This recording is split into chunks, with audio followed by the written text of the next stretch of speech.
नमस्कार, मैं हूं आपके साथ इंशान। नेशनल लूडो 24 पे आप सभी का बहुत बहुत स्वागत है। बता दी खबर फर्रुखाबाद से। देश की सीमाओं की रक्षा करते हुए शहादत का जाम पीने वाले सैनिकों के परिजन सरकारी घोषणाओं की चक्की में पिसकर रह चुके हैं। मामला फर्रुखाबाद जनपद के शहीद नायब सूबेदार विनोद कुमार पाल का है, जो कि पिछले वर्ष पुलवामा में हुए सीआरपीएफ के बटालियन पर हमले में शहीद हो गए थे।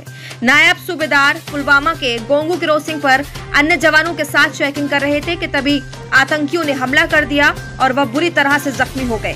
अस्पताल ले जाते समय रास्ते में ही उन्होंने दम तोड़ दिया।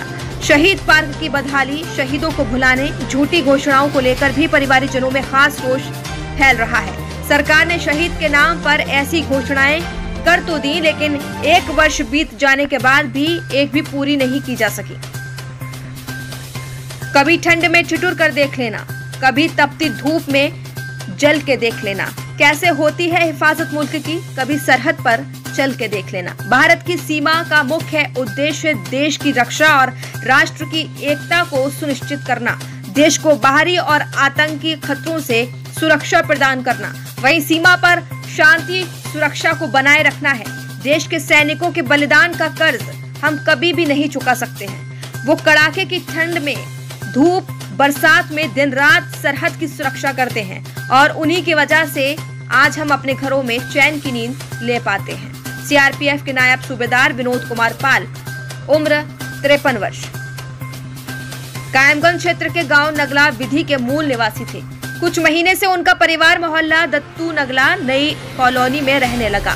24 जून 2022 को वह 20 दिन की छुट्टी बिताकर ड्यूटी पर गए थे। 17 जुलाई 2022 रविवार की दोपहर नायब सूबेदार पुलवामा के गोंगू क्रॉसिंग पर अन्य जवानों के साथ चेकिंग कर रहे थे, तभी आतंकियों ने हमला कर दिया था। इससे वह जख्मी हो गए और अस्पताल ले जाते समय रास्ते में ही उनकी मौत हो गई थी। शहादत की सूचना गांव के परिवारजनों को मिली तो मातम सा छा गया था। शहीद होने के 1 साल बाद पुलवामा शहीद के स्मारक स्थल समेत जिन सुविधाओं के लिए सरकार ने कहा था, उन पर आज तक किसी भी नेता, सरकार व अधिकारी ने कोई भी ध्यान नहीं दिया है, जिसकी वजह से शहीद स्थल आज भी वैसे ही सुनसान पड़ा हुआ है और पूरे शहीद स्थल पर घास हो गई है, जिसकी देखरेख उनके परिवारजन, बेटे और पत्नी कर रहे हैं। शहीद के बेटे योगेंद्र सिंह ने पिता के शहीद होने के बारे में बताया कि सबसे पहले सीआरपीएफ के अधिकारियों ने उनको घायल होने की सूचना दी और उसके बाद बताया कि वह शहीद हो गए हैं, जिसकी सूचना उन्होंने काफी देर बाद अपनी मां को दी। शहीद का बेटा अपने पिता के शहीद होने की कहानी बताते बताते बुरी तरह से रोने लगा। शहीद के बेटे ने गंभीर सवाल करते हुए कहा कि पिता के शहीद होने के बाद जो वादे किए गए थे, आज तक उस पर किसी भी तरह का कोई ध्यान नहीं दिया गया है, जिसकी वजह से वह लोग आज परेशान हो रहे हैं और अधिकारियों के चक्कर काट रहे हैं। शहीद के बेटे ने बताया कि जैसे कि पिता के शहीद होने के बाद वादे किए गए थे कि नौकरी के साथ कई तरीके की सुविधाओं के साथ स्मारक स्थल का निर्माण कराया जाएगा, लेकिन किसी भी तरह का स्मारक स्थल का निर्माण भी नहीं कराया गया और न ही उनको किसी भी तरीके की सुविधा दी जा रही है, जिसको लेकर कई दर्जन पत्र भी सेना के अधिकारियों के साथ जिले के अधिकारियों, प्रदेश के नेताओं को लिख चुके हैं, लेकिन अभी तक उनको किसी भी तरह की कोई भी सुविधा नहीं मिल पा रही है। और क्या कहा एक शहीद के बेटे ने, देखिए हमारी खास रिपोर्ट। अगर यादें हैं तो आप बताइए, कब सबसे पहले आप कहाँ साथ में रहीं, किस जगह पे? शुरू से हमारी तो शादी 95 में हुई थी। उस समय के बाद में जब हम साथ गए हरियाणा में, मानेसर में हमारी पोस्टिंग हुई थी, तो हमारा बच्चा छोटा ही था। उस समय का समय बीता, उसके बाद हम अपने घर आ गए। घर आने के बाद फिर एक बार पोस्टिंग यहाँ नकलो हुई, तो वहाँ पे फैमिली को साथ लेके गए, वहाँ हम घुमाया फिराया, वहाँ भी रहे। उसके बाद फिर अपने हम प्रॉपर कायमगंज में रहने लगे, बच्चों को पढ़ाया लिखाया। तो जो टाइम हमारा पहले बीता, उस टाइम में आना जाना, घर से लेके कायमगंज तक अपने बच्चों को, अपने भतीजे वगैरह को बड़ा उत्साह से रखते थे, बड़े प्यार से उनको वो करते थे। देश के नाम से वो बड़ा जुनून था उनके अंदर कि हाँ, हम भी एक देश के सेवा में तत्पर हैं। और नौकरी के दौरान की कुछ यादें होंगी जिस समय ड्यूटी को लेके क्या स्थिति? हाँ, ड्यूटी तो वो जब जैसे ड्यूटी का टाइम अगर 3 बजे का है तो तो वो 2 बजे ही अपना रेडी होके वहाँ पर पहुँचते थे, यानी आध घंटा 1 घंटा पहले ही अपना। कमांडो सेवा में जब जब दी थी तो उस समय का दौर कैसा रहा? हाँ, तो उस समय का दौर कमांडो सेवा जो थे यहाँ पर ये वो कौन सा हुआ था प्रोग्राम, ये मुलायम सिंह आए थे, उस ड्यूटी पर आए थे, तो अपने माँ से भी मिले, पिताजी से भी मिले, यहाँ सारे लोगों से मिल जुल के। अच्छा, नेताओं की सुरक्षा में भी रहे? सुरक्षा में भी रहे। उसके बाद दोबारा वहाँ आए तो वहाँ किसी का ये कौन सा वो हुआ था, वो कॉलेज के फील्ड में उतरे थे, तो उसके बाद वो SNM में, उसके बाद में फिर ये घर पे आए। चारों तरफ से अपने देशों में सभी ने देखा कि हाँ हम ये कमांडो की ड्यूटी कर रहे हैं, तो उनको भी देश के प्रति इतना जुनून इतना था कि हाँ हम एक देश की सेवा में लगे हुए हैं। और ड्यूटी के पुलवामा की घटना के बाद जब सूचना आई तो उसके बाद में क्या आप लोगों को एकदम किस तरीके से सूचना मिली थी आपको? सूचना तो हम दोनों लोग घर पर ही थे, हमारा ऑपरेशन करा के वो चले गए, फिर रिश्तेदार वगैरह आए थे वो भी सारे चले गए। उसके बाद हम दोनों लोग, संडे का दिन था, हम दोनों लोग लेटे थे, तो तुरंत सूचना जैसे ही मिली तो बेटा के पास फ़ोन आया हमारे, हमको कोई सूचना नहीं मिली। तो हमको तो सूचना, हमने तो जब तुरंत बात हुई तो हमें कुछ पता ही नहीं था कि हाँ क्या है क्या नहीं है। लेकिन जब शाम हो गई, शाम ढलते ढलते भी ये बेटा हमारे सामने जब आए वो लेके, तब हमको कुछ फील हुआ कि हाँ कुछ हो गया। उसके बाद ना हमको कुछ फ़ोन दिखाया, ना हमसे बात हुई, यही कहा कि चोट लगी है, सही हो जाएंगे। तो बेटा से हम ये कहते रहे, बेटा यहाँ चलो, यहाँ ये लोग रुके हैं, गाड़ी कर लो, पापा से ले के दिल्ली आएंगे, वहाँ उनका ट्रीटमेंट करेंगे। लेकिन ये सूचना नहीं पता तो बक्सा में सामने आया।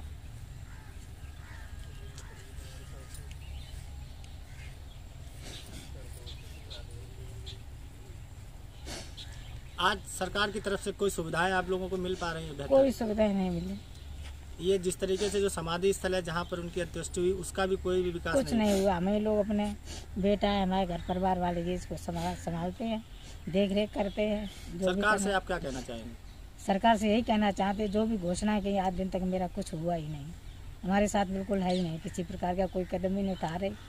हमारा बेटा लगा पड़ा हुआ है, चक्कर DM के भी लगा चुका है, विधायक के भी लगा चुका है, सांसद यहाँ आया अभी तक नहीं, कुछ कोई मतलब नहीं। आने वाले देखने वाले ये कहते हैं जो नेता आता है पता नहीं क्या करके जाता है, लेकिन हुआ यहाँ कुछ नहीं। ठीक है। आपके जो देवर थे, क्या नाम था उनका, जो शहीद हो गए थे पिछले साल?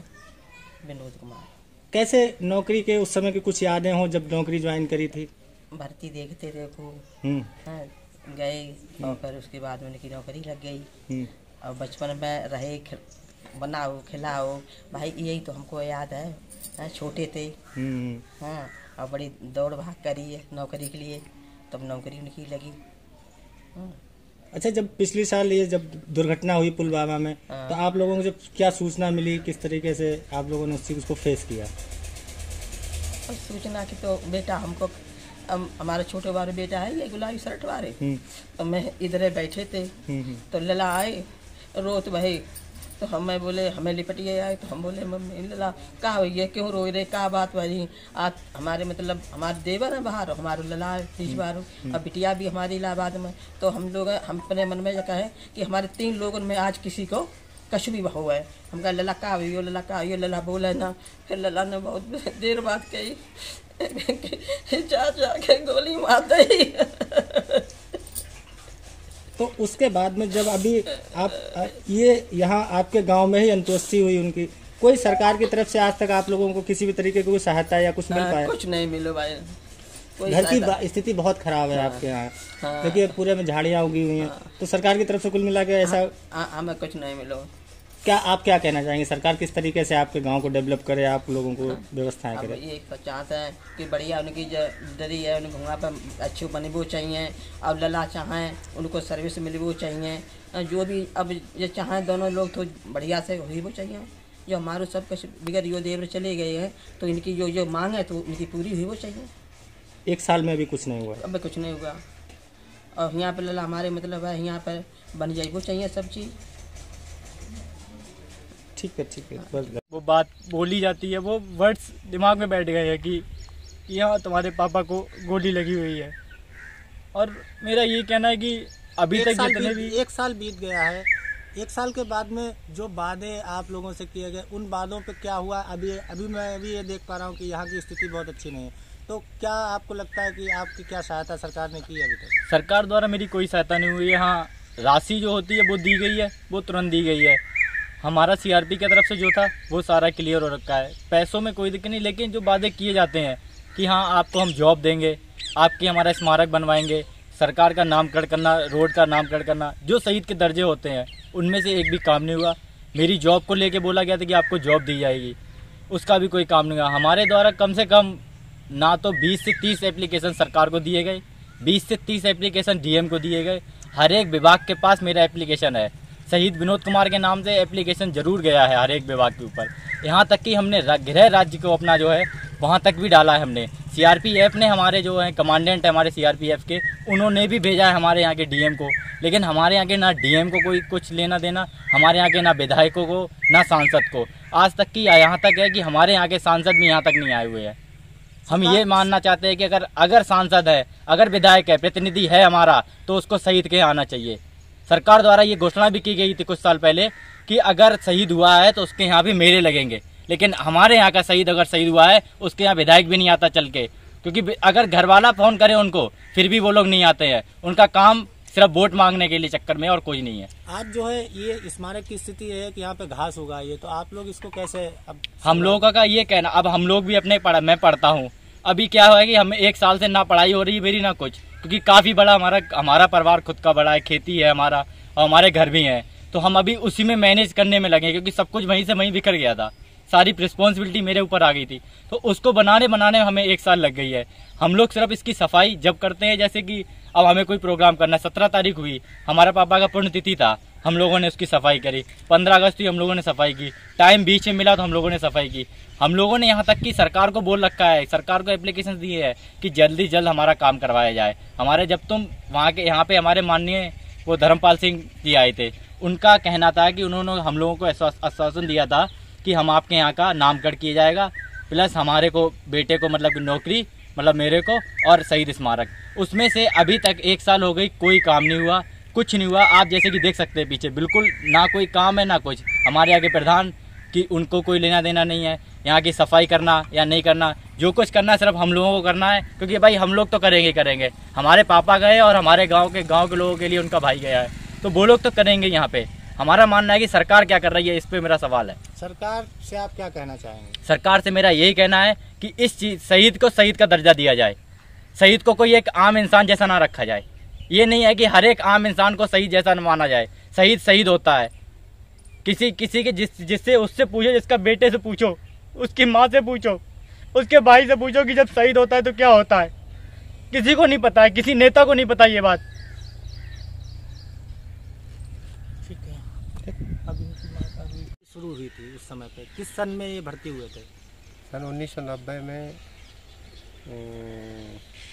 महीना होली के समय में, फागुन के महीने में हुए थे भर्ती रामपुर में। और फिर धीरे धीरे उनकी जो है ट्रेनिंग वहीं पे हुई थी। ट्रेनिंग होने के बाद फिर पोस्टिंग पता नहीं कहाँ पे, रामपुर के बाद में पुलवामा में जब ये घटना, वहाँ से उनका जो कमांडिंग ऑफिसर से इनको राजा को फ़ोन आया, उसके बाद मेरे पास फ़ोन आया। तो जब उसके बाद में अब यहाँ आज इनकी गांव में ही अंत्येष्टि की गई, तो ये जो इनका स्मारक स्थल वगैरह है, इसको लेके सरकार ने क्या सहयोग किया, किस तरीके से अभी तक इसका जीर्णोद्धार है, कुछ अभी तक कुछ डेवलपमेंट हो पाया गांव का? इन्होंने कुछ नहीं किया, सरकार ने कुछ नहीं किया है। जैसा भी था स्थिति भी यही पर है। ये जो आप लोग इसको सजाए संवारे हैं? हाँ, बस हम लोग ही इसको जो है जब भी फंक्शन कोई करते हैं तो फिर अपना खुद बनाते हैं। ये घटना कितने साल पहले हुई थी? पुलवामा अटैक के कितने दिन पहले की बात थी?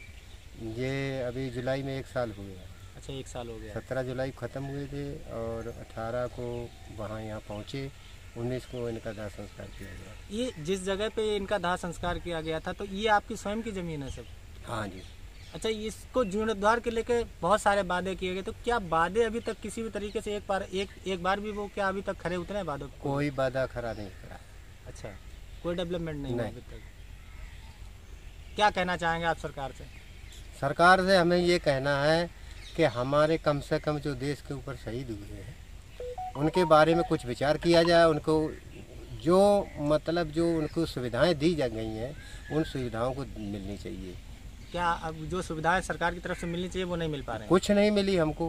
अच्छा, हम जो मतलब जो है शहीद होने के नाते एक तो पेट्रोल पंप है, गैस एजेंसी है, वो ना हमको पेट्रोल पंप मिला ना गैस एजेंसी मिला। अच्छा, कुल मिला के अब कैसे आप लोग ये फैमिली कैसे सरवाइव कर रही है?